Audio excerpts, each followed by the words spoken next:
The blood on Clara Reed's apron was from the cow she had slaughtered that morning, and as she stood in the dusty yard of her failing ranch outside El Dorado Canyon, Nevada, she wondered if this would be the day she finally lost everything her father had built before the fever took him 3 years ago. It was the summer of 1882, and the merciless sun beat down on the parched earth as if God himself had forgotten this corner of the world existed. She wiped her brow with the back of her hand, leaving a streak of dirt across her forehead, and surveyed the property with eyes that had seen too much hardship for a woman of 23 years. The fence posts were rotting. The barn roof had holes that let the rain through during the rare storms, and her small herd of cattle had dwindled to just 8 head after the drought had killed the grazing grass. Beatrice Reed, her younger sister by 5 years, came running from the house with her skirts hiked up around her knees, her auburn hair flying loose from its braid. "Clara, there is a man coming up the road," she called out, breathless and flushed. "He looks like he might be looking for work." Clara straightened her spine and shaded her eyes to peer down the rutted track that served as their driveway. Sure enough, a lone figure on horseback was approaching at an easy pace, leading a pack mule behind him. Even from this distance, she could see he sat tall in the saddle, comfortable and confident in a way that spoke of years spent riding. Her heart gave a strange little flutter that she immediately dismissed as foolishness. She had no time for such nonsense, not when the bank was threatening to foreclose and she had barely enough money to buy flour and beans for the next month. "Go inside and make yourself presentable," Clara told her sister, "and put some water on to boil in case he wants coffee." Beatrice rolled her eyes but did as she was told, disappearing back into the small adobe house that had been their home since they were children. Clara took a moment to smooth down her own skirts, though she knew she looked rough and worn. Her hands were calloused from years of honest work, the skin toughened by rope burns, hot branding irons, and endless hours of mending fence, chopping wood, and doing all the tasks that should have been shared with hired hands, but that she could no longer afford to pay.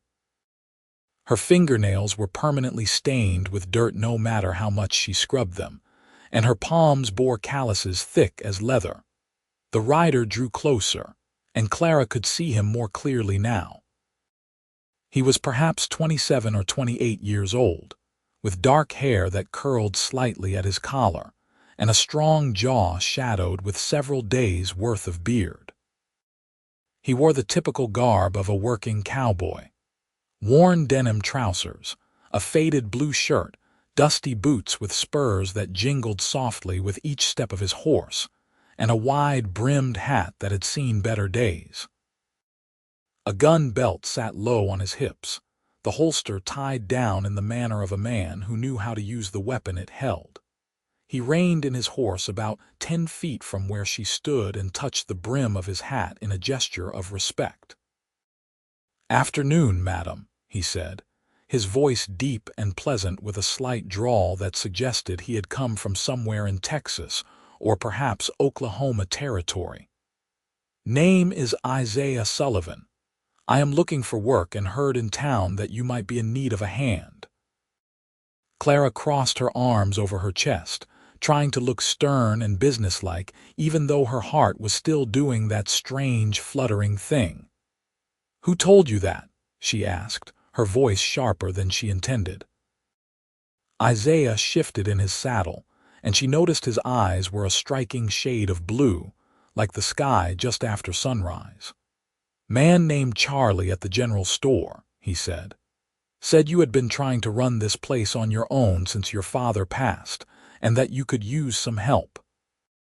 Heat crept up Clara's neck, and she did not know if it was from embarrassment or anger at Charlie for spreading her business around town. "Charlie talks too much," she muttered, "and I cannot afford to pay much, barely enough to make it worth your while."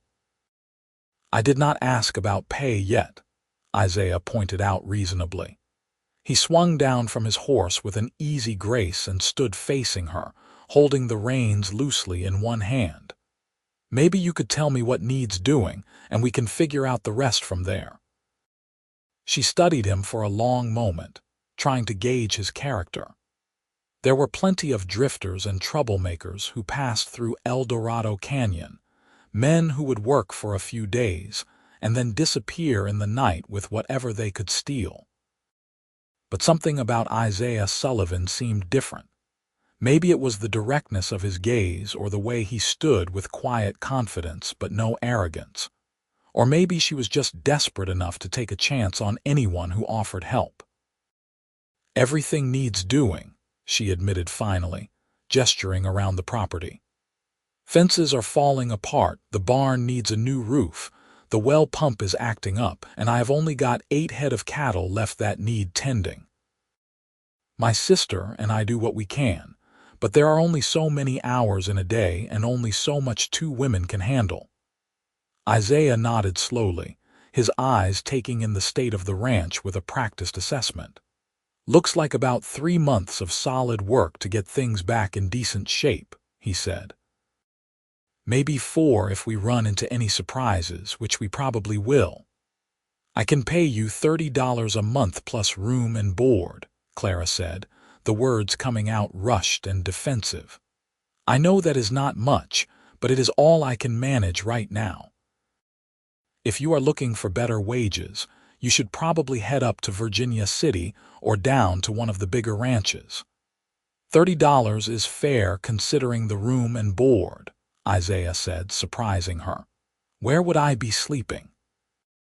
"There is a small bunkhouse out back," Clara said, pointing to a structure that was little more than a shed with a cot inside.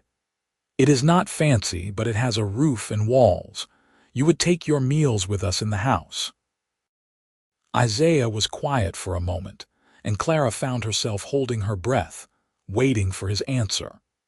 She needed help desperately, and though she would never admit it out loud, the thought of having a capable man around to handle some of the heavier work was an enormous relief. Her body ached constantly from the strain of trying to do everything herself, and she knew she could not keep it up much longer. "All right," Isaiah said finally. "I will take the job. When do you want me to start?" "Right now, if you are able," Clara said, unable to keep the relief from her voice. "The water trough for the cattle has sprung a leak, and I have been filling it with buckets 3 times a day. If you could patch that, it would save me a world of trouble." Isaiah nodded and led his horse and mule toward the barn. Clara watched him go, noting the confident set of his shoulders and the easy way he moved. She told herself sternly that she was simply grateful for the help and nothing more, but somewhere deep in her chest, that strange flutter happened again. Over the next few days, Isaiah proved himself to be everything Clara had hoped for and more. He was up before dawn each morning, tending to the animals and checking on the various repairs that needed attention.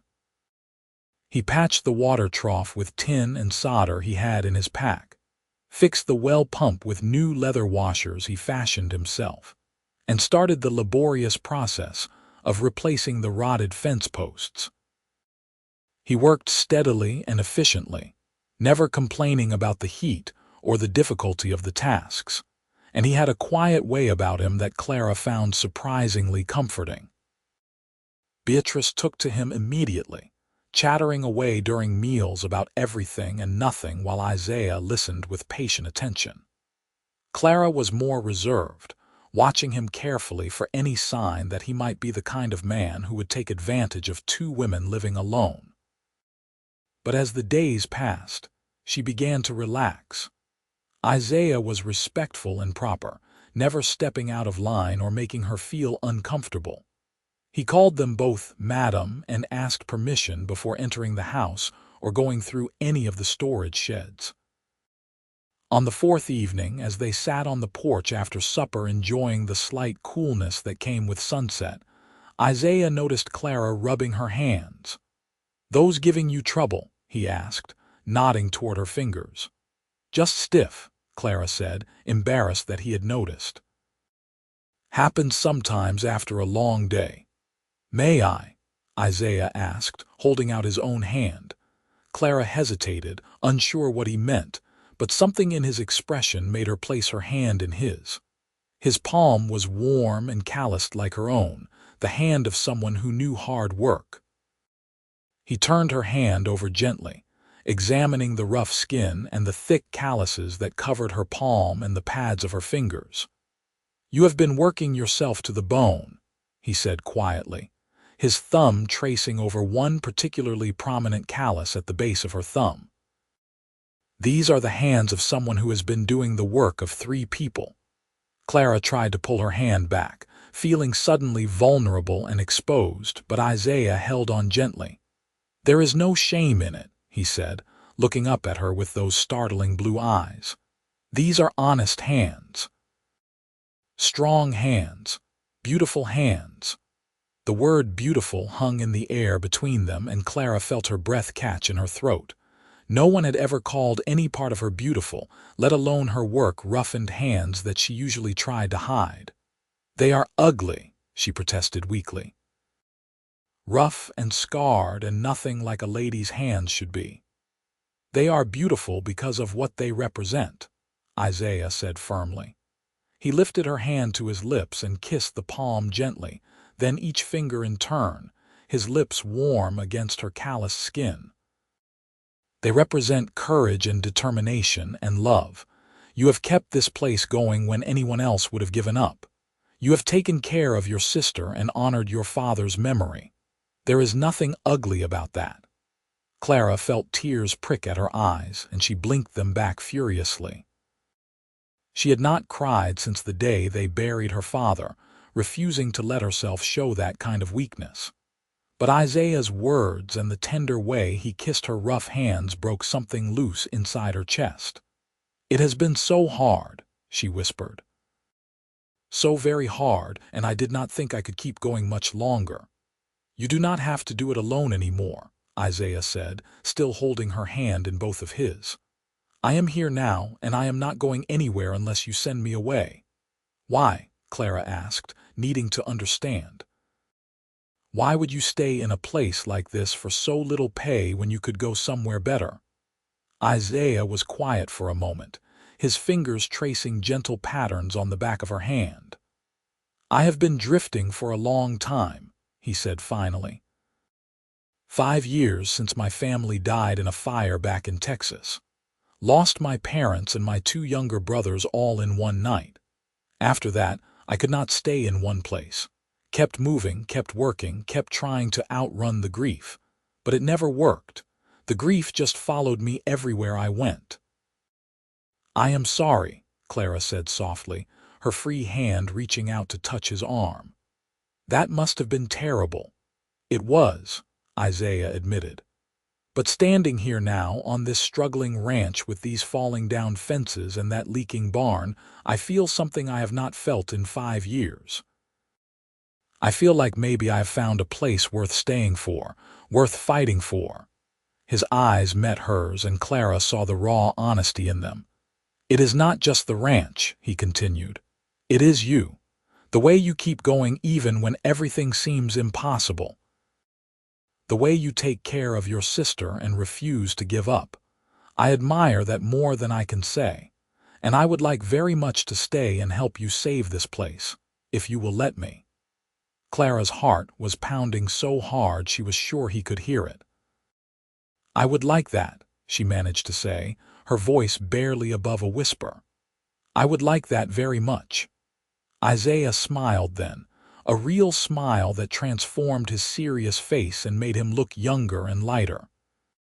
He kissed her hand once more, this time pressing his lips to the knuckles, and then gently released it. "Then it is settled," he said. "Tomorrow we start on that barn roof." The next weeks passed in a blur of hard work and growing closeness. Isaiah proved to be not only capable, but also innovative, finding solutions to problems that Clara had thought were insurmountable. He traded work with a neighbor to borrow tools they needed. bartered some of Clara's preserves in town for lumber and nails, and gradually began to transform the ranch from a place of desperation into something that resembled a working operation again. But more than the physical improvements, Clara found herself changing on the inside. For 3 years, she had carried the burden of responsibility alone, never letting herself lean on anyone or admit when she needed help. Isaiah's presence made her realize how heavy that burden had been. He did not just work alongside her.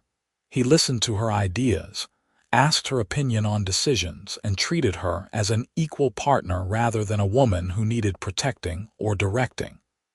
They fell into an easy rhythm of working together during the days and talking on the porch in the evenings.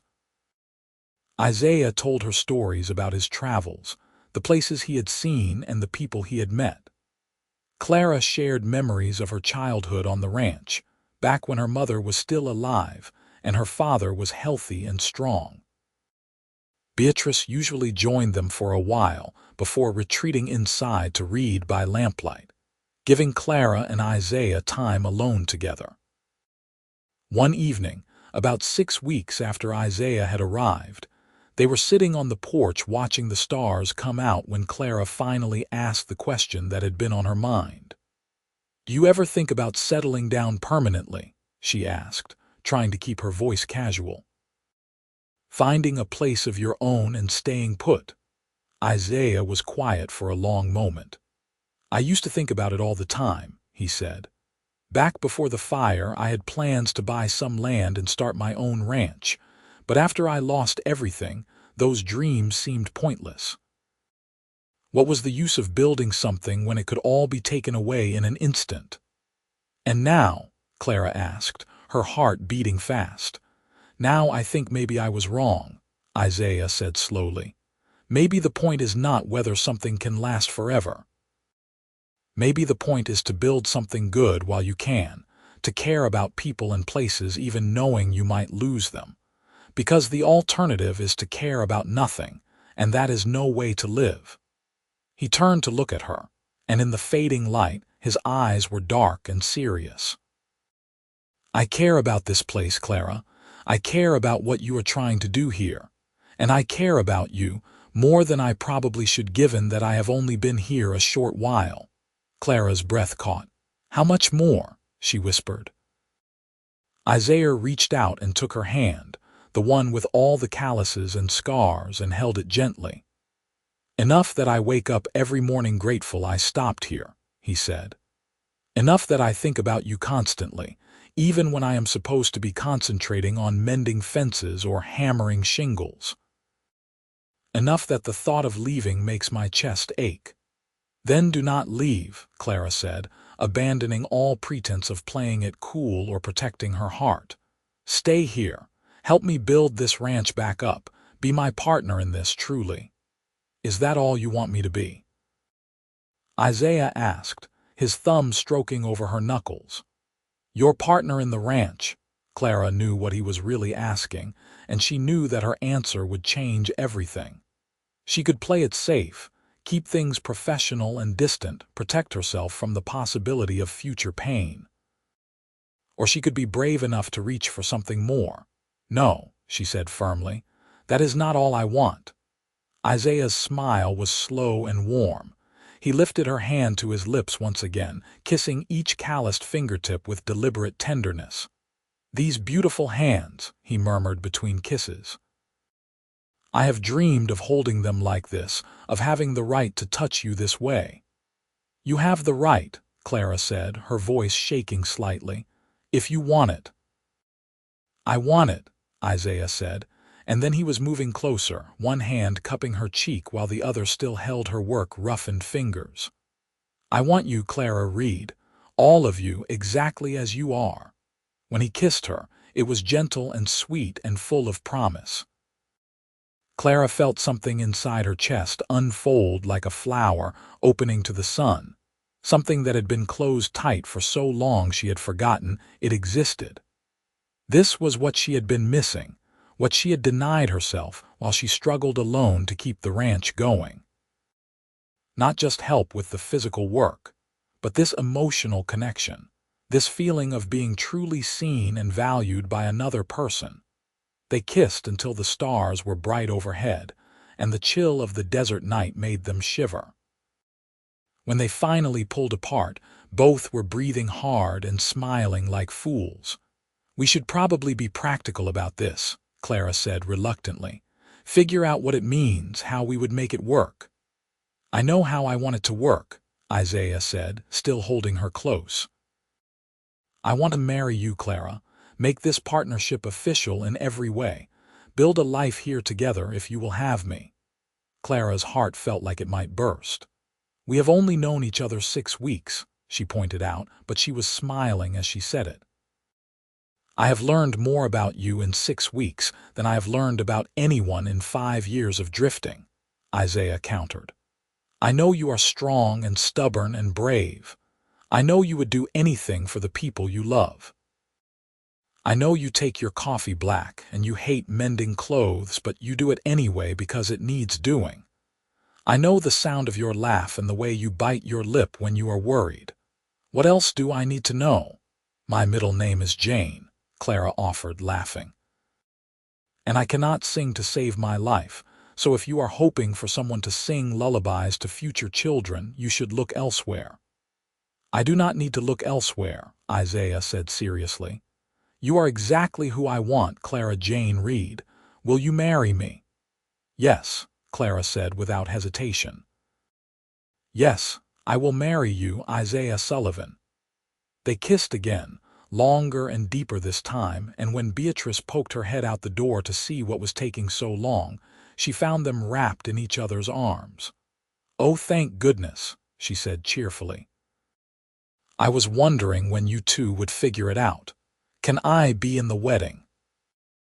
The wedding took place 4 weeks later in the small church in El Dorado Canyon, with half the town in attendance, despite the fact that Clara had thought she had no friends left after 3 years of keeping everyone at arm's length. But news of her engagement to the capable cowboy who had helped turn her ranch around had spread quickly, and people were genuinely happy for her. Charlie from the general store gave them a set of dishes as a wedding present and apologized for gossiping about her troubles. The minister's wife provided flowers from her garden, and even the banker who had been threatening foreclosure showed up and quietly mentioned that he might be willing to extend her loan now that she had helped running the place. Clara wore a simple dress of cream-colored cotton that had been her mother's, altered to fit her slighter frame. Beatrice had braided wildflowers into her hair, and despite her work-roughened hands and sun-darkened skin, Clara felt beautiful as she walked down the aisle toward Isaiah. He stood at the altar looking handsome and nervous in a new shirt and vest, his hair neatly combed and his face freshly shaved. When she reached him and placed her hand in his, he looked down at her calloused palm and smiled. "Beautiful," he whispered, so quietly that only she could hear. The ceremony was simple and heartfelt, and when the minister pronounced them husband and wife, Isaiah kissed her with such tenderness that several of the women in the congregation sighed audibly.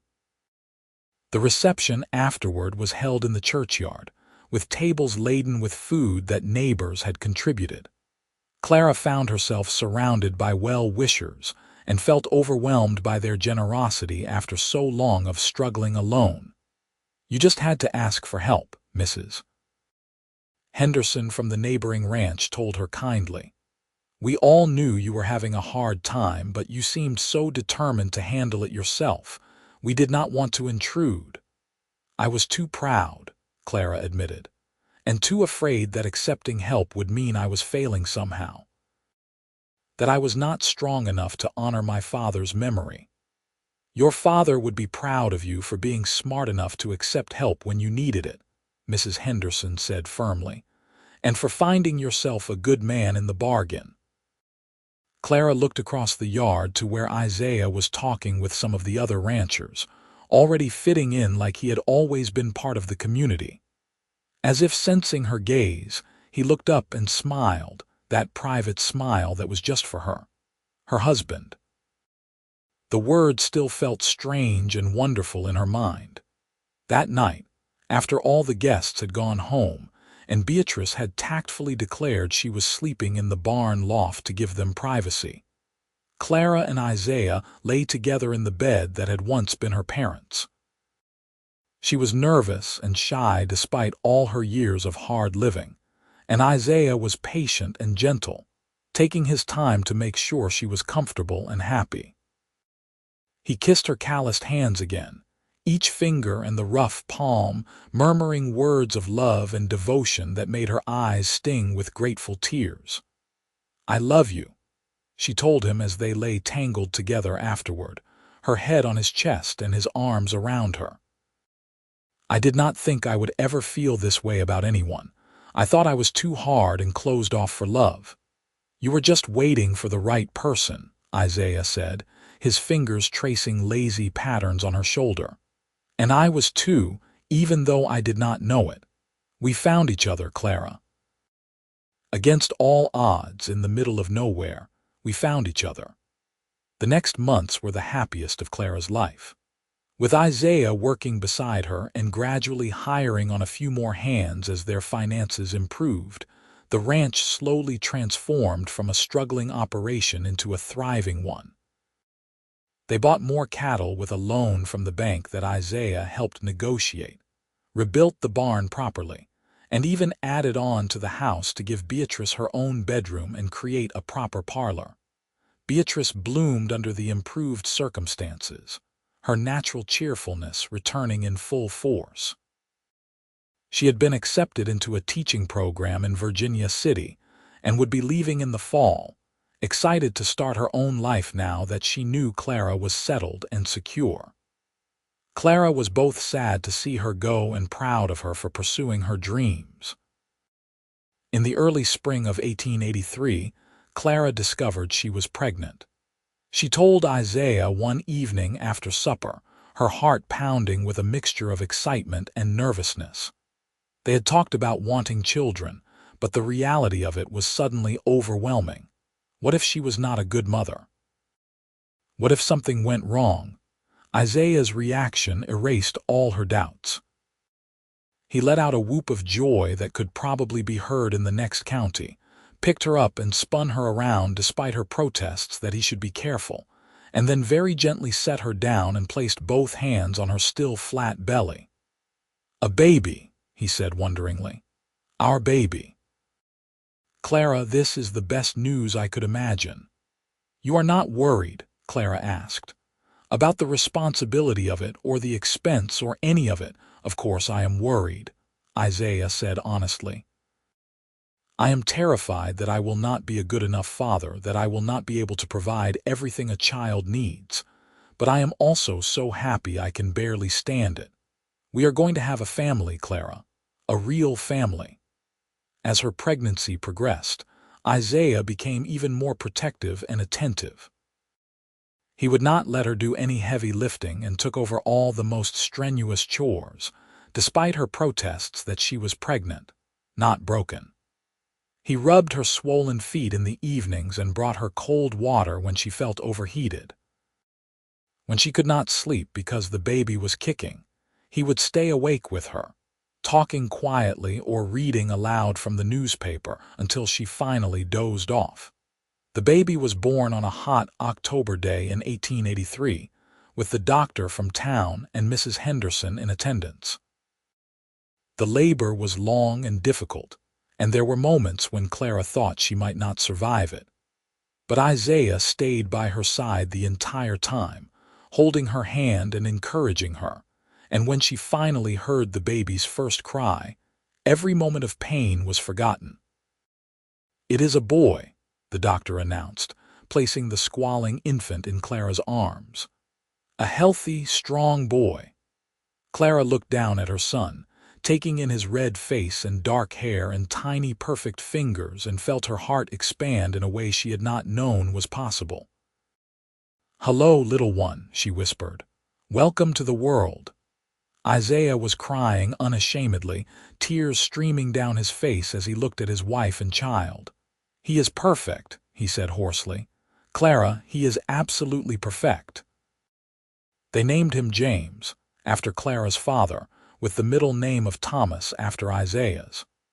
Little James was an easy baby, content to sleep and eat and watch the world with his serious dark eyes.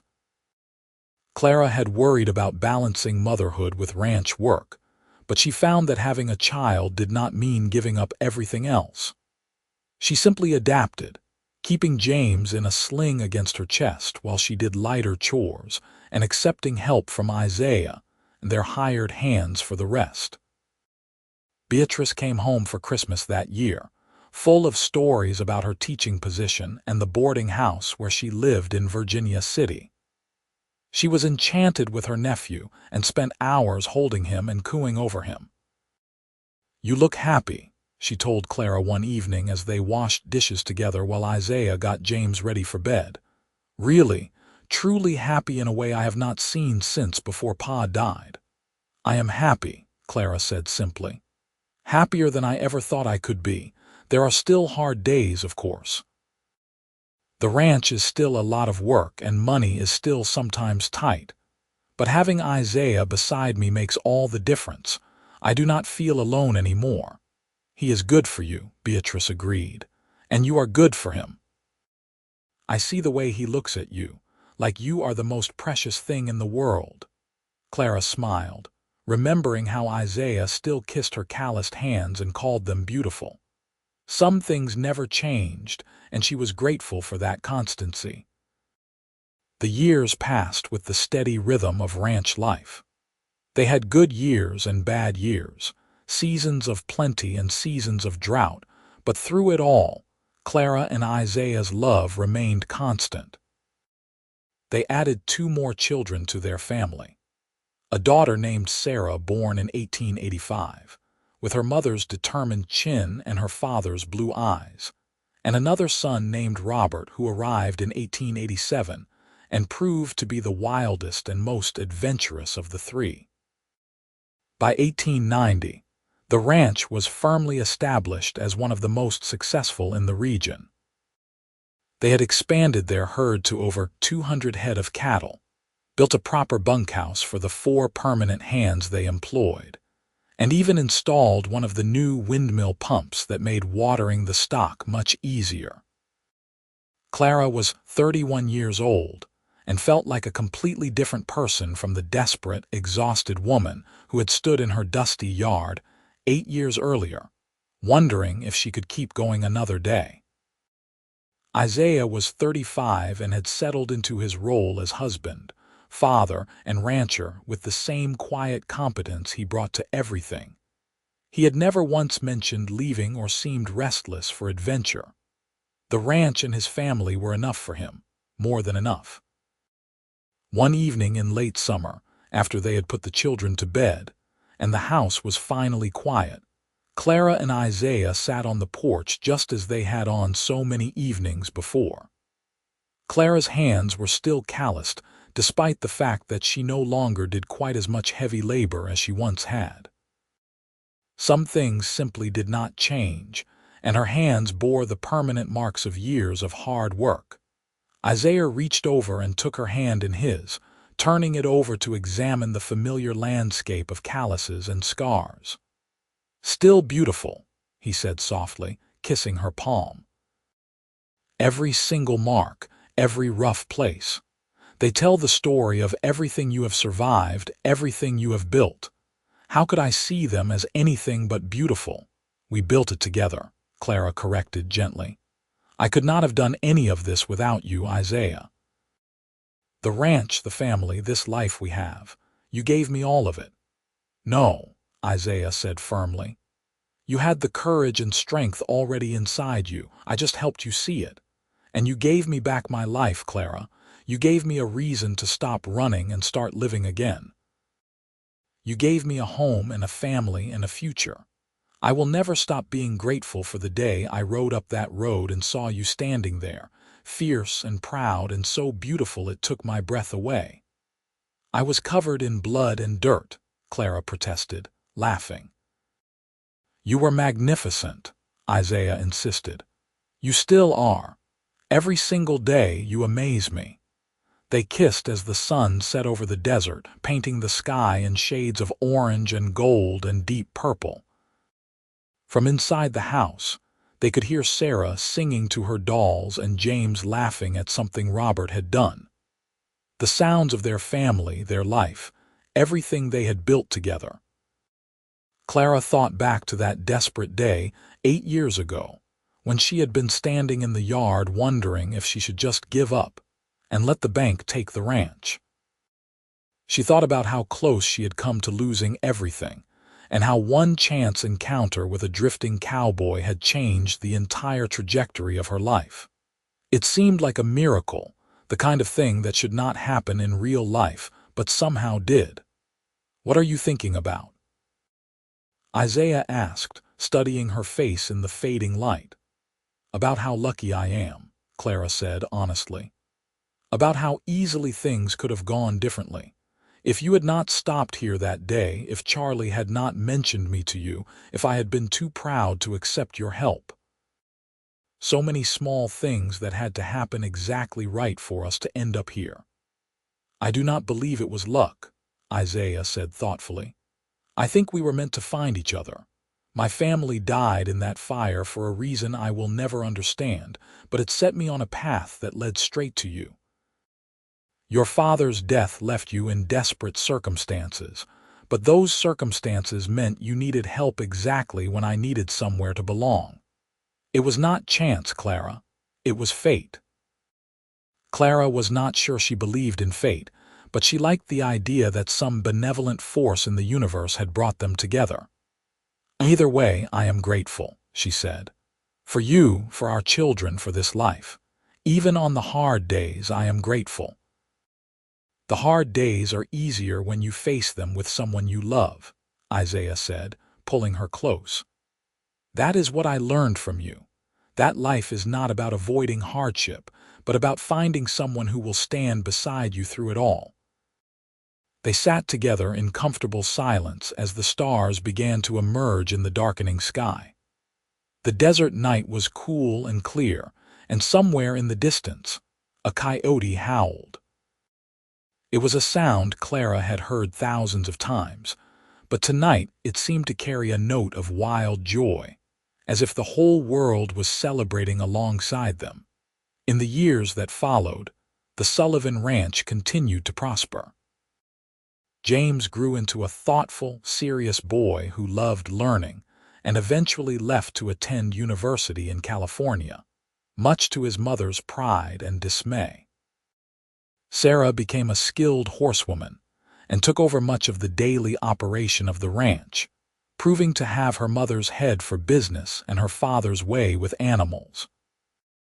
Robert was the charmer of the family, always getting into scrapes and talking his way out of them with an easy grin that reminded Clara of how Isaiah had looked when he smiled.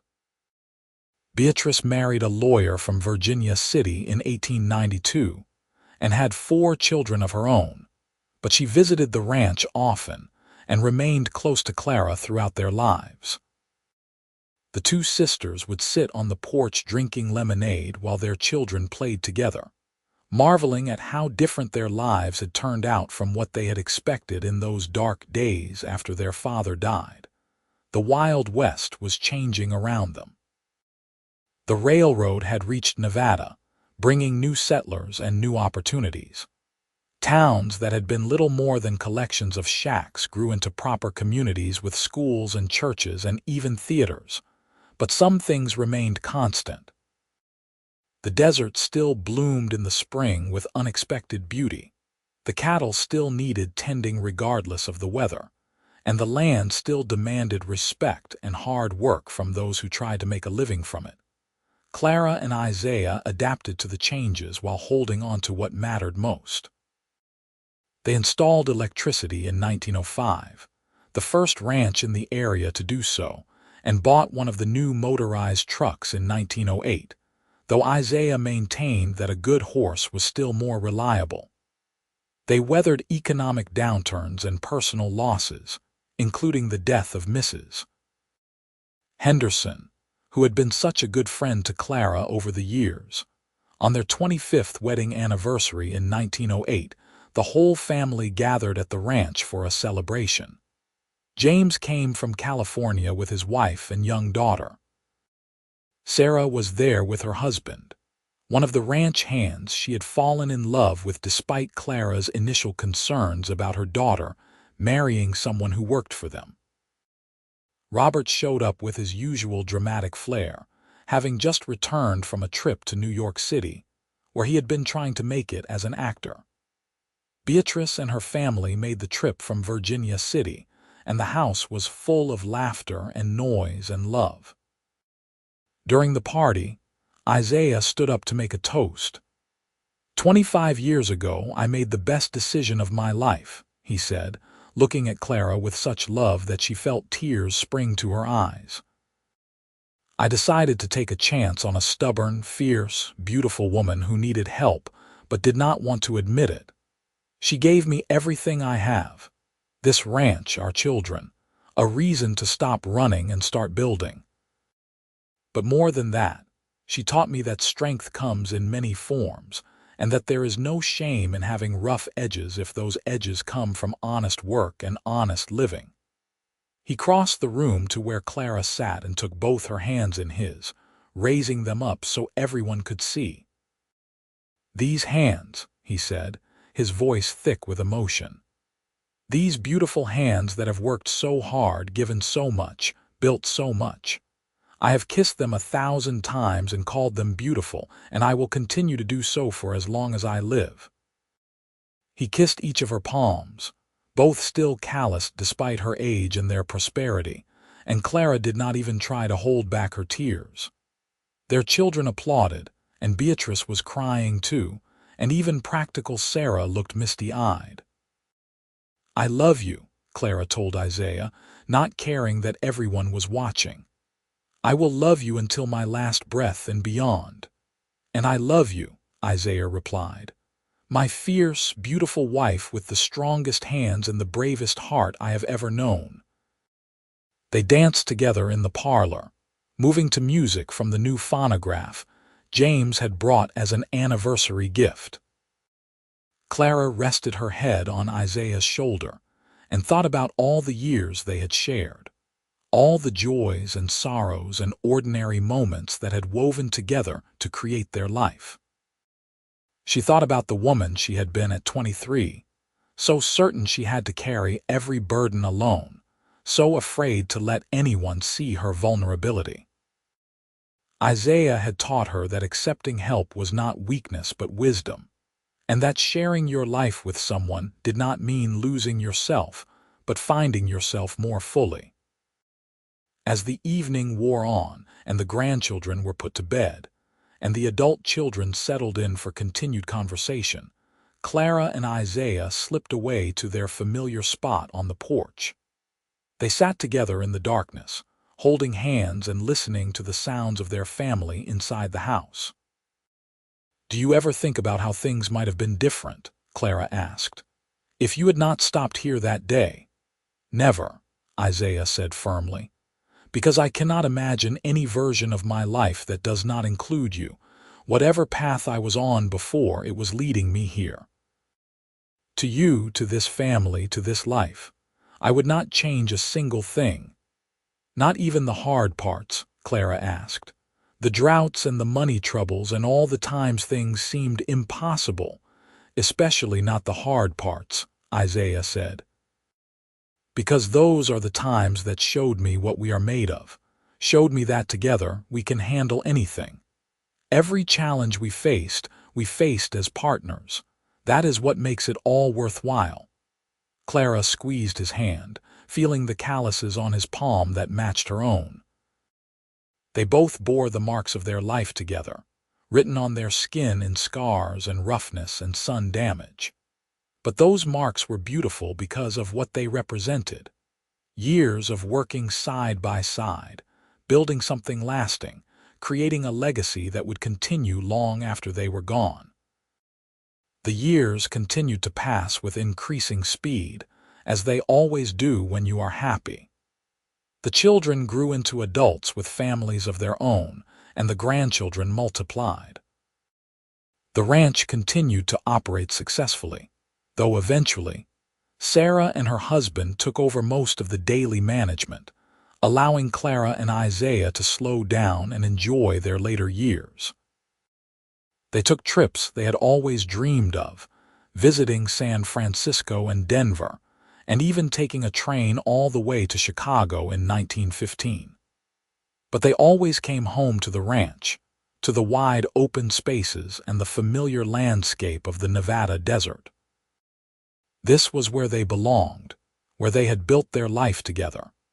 In 1920, Clara and Isaiah celebrated their 37th wedding anniversary surrounded by children, grandchildren, and even a few great-grandchildren. Clara was 61 years old, her hair gone gray and her face lined with wrinkles, but her hands were still strong and still bore the calluses of a lifetime of work. Isaiah was 65, moving a bit slower than he used to but still sharp-minded and devoted as ever. That evening, sitting on their porch as the sun set in shades of pink and gold, Isaiah took Clara's hand as he had done thousands of times before. He turned it over, examining the familiar landscape of calluses and age spots, the slight tremble that had developed in recent years, the wedding ring that had worn a groove in her finger over decades of wearing. "Still beautiful," he said softly, kissing her palm. "Every mark, every wrinkle, every sign of the years we have spent together. You are as beautiful to me now as you were the day I first saw you standing in the yard covered in dust and determination." "We got old," Clara said, but she was smiling. "We got lucky," Isaiah corrected. "We got to grow old together, something not everyone is blessed enough to experience. We built a life and a family and a legacy. We loved each other through everything. That is not just luck, Clara. That is grace." Clara leaned her head on his shoulder, watching the sun dip below the horizon. She thought about the girl she had been, so desperate and alone, so certain she had to be strong enough to carry every burden by herself. She thought about the gift Isaiah had given her in teaching her that true strength meant knowing when to accept help, when to lean on someone else, when to share the load. "Thank you," she said quietly. "For what?" Isaiah asked. "For stopping here that day," Clara said. "For seeing something worth staying for. For loving me even when I was too stubborn to admit I needed love. For building this life with me. For everything." "The pleasure has been entirely mine," Isaiah said, his arm tightening around her shoulders. "Every single day with you has been a gift, Clara Sullivan. Even the hard days, especially the hard days, because those were the times we proved what we meant to each other." They sat together in the gathering darkness, two old people who had loved each other well, who had built something lasting, who had honored the vows they made all those years ago. The house behind them was full of the sounds of their family, their legacy, the future they had created together. The ranch spread out around them, prosperous and enduring, a testament to what could be accomplished when two people worked side by side with love and determination. As the first stars appeared in the darkening sky, Clara looked down at their joined hands, both marked by age and work, both still strong in their way. These hands had built a life together, had worked side by side for nearly 4 decades, had held children and grandchildren and great-grandchildren, had comforted each other through sorrows and celebrated joys, had never let go, even when times were hard. Isaiah followed her gaze and smiled, that same smile that had first made her heart flutter all those years ago. He lifted her hand to his lips one more time, kissing each finger with the same tenderness he had shown on their wedding day on countless evenings since. "Beautiful," he whispered. "Always beautiful. Forever beautiful."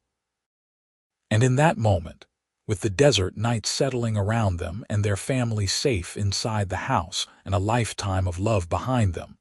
Clara Reed Sullivan knew with absolute certainty that she was the luckiest woman who had ever lived.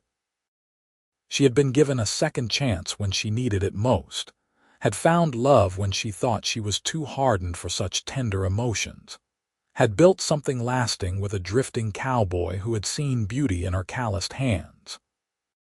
The Wild West was gone now, tamed and civilized and changed beyond recognition. But the love they had built remained, constant and true, a force stronger than drought or hardship or the passage of time. They had started with nothing but hope and determination, and had created a legacy that would endure for generations. Their story would be told and retold by their descendants, a reminder that sometimes the greatest adventures begin with a simple act of courage, allowing yourself to be seen, to be vulnerable, to accept help when you need it most. As the stars wheeled overhead in their eternal dance and the cool desert wind whispered through the sage, Clara and Isaiah sat together in perfect contentment, their hands joined, their hearts full, their life together complete. They had fought for their happiness and won. They had loved each other with everything they had, and in the end, that was all that mattered. The ranch would continue, the family would grow and prosper, but the foundation of it all was this: two people who had found each other against all odds and had chosen each other every day for the rest of their lives. Beautiful indeed.